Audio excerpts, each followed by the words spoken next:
welcome. Appreciate you joining us here on Kingsport's My Town Channel 16 today to talk about an important announcement we have concerning some changes to our trash collection. Joining me today is Ronnie Hammonds with the City of Kingsport. He's our Streets and Sanitation manager, and his job is to make sure the garbage and trash is picked up. We made a big change in how we're going to do that, and that's why we're bringing you this short program today to talk about that.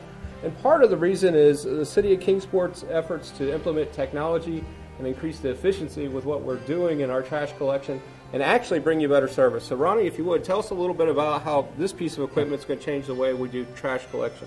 Tim, normally in the past we have collected trash on an every 2-week schedule. We have a new piece of technology called Pinpoint Geotech by Pinpoint Public Works that will allow our garbage collectors, when they go by your house during their normal schedule, to punch a button, and that will pinpoint exactly where the brush is located. The next day, the trash guys will be able to come by your house, pick up your trash, and we'll be able to do it on a weekly schedule, especially during the fall and winter months. We may revert back to a 2-week schedule in the summer, but we think between in the fall and winter months, we'll be able to do it on a weekly basis. And Ronnie, most folks watching out there obviously aren't concerned with much beyond that it's removed from their house, but there is a difference between garbage and trash. So let's clarify for the viewers today what we're talking about. Garbage is the material that goes into your 96-gallon container. It's your regular household waste. It can be papers, food waste, that type of material. Trash is your yard waste materials where you do some tree trimming, some minor tree trimming, some landscaping in front of your house, the tree limb blows out of your tree or something like that. That is your trash schedule. Now, does that also mean white goods and couches and things like that? We still pick those up as well? We still pick those up with our trash trucks. That will be the day after your regularly scheduled garbage day also. And Ronnie, one of the important rules that I know we've run into from calls we've gotten at the city before concerns when you get a contractor who comes in and actually clears a lot, or you have an exceptional amount of brush that you personally did not generate, that you hired someone to do. Talk to us a little bit about our rules about that. Yeah, our trash service is for basic residential yard beautification. It's not a service to provide pickup for large amounts of trees and debris like that. All the contractors around know that. So please remember that if you have a contractor come in and cut several trees or even one large tree in your yard, that we will not pick that material up. If it's left at the roadside, we will pick it up, but there will be a charge of $80.50 per ton for that service. So it should be cheaper for the contractor to haul that off. We're not set up for a large disposal type system. We're only set up for general yard maintenance. So be sure that you put your trash, which is your tree limbs, your metal debris, your white good appliances, your furniture materials, put those out on your regular garbage day, a little distance away from your garbage can, so that the garbage collectors can actually use this little piece of machinery here and pinpoint where that piece of material is at, so the next day our trash guys can come by and pick that up, and we'll be able to give you weekly service for at least 6 months of the year, we hope. So really it's actually a next day service as opposed to putting it out on the curbside and it being picked up whenever the regular 2-week route would occur. Correct, yeah. We hope that we'll be able to save some mileage on our vehicles. We hope there'll be some fuel savings mileage involved, and weekly service rather than bi-weekly service for a good portion of the year.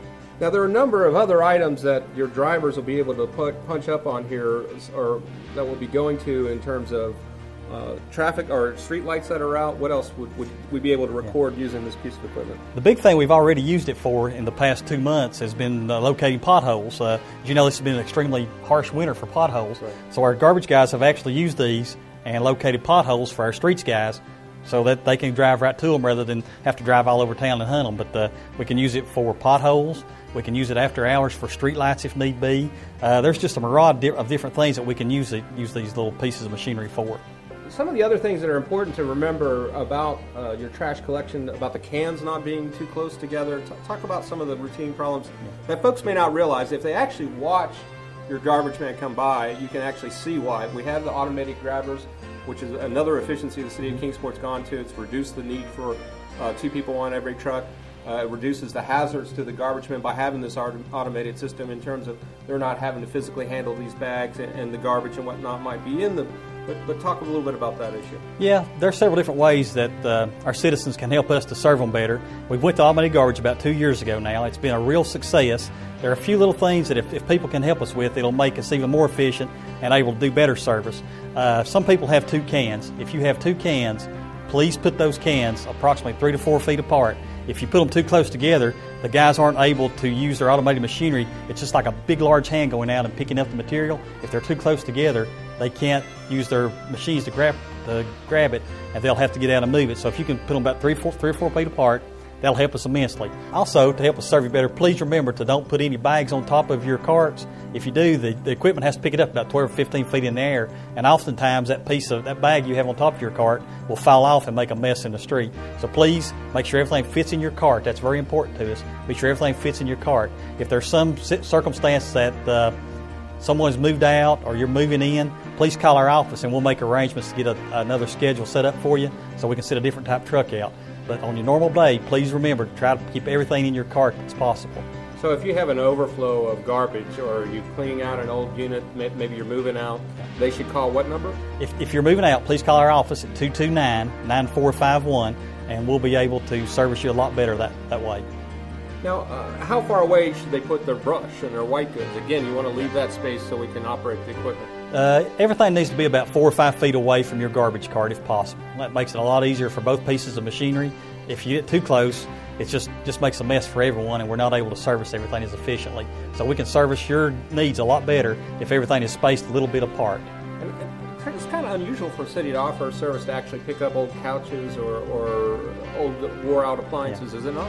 Normally there has been a charge for that in most cities in the past, and still continues to be a charge in a lot of cities.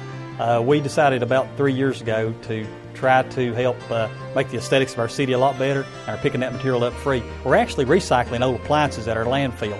So if you actually have an appliance and you don't want to wait till your garbage day, if you just go to our demolition landfill and tell the guys all you have is an appliance, they'll let you dump that free at a site up there. And it gets those things off the road, keeps and gets a little bit of money coming in for us too.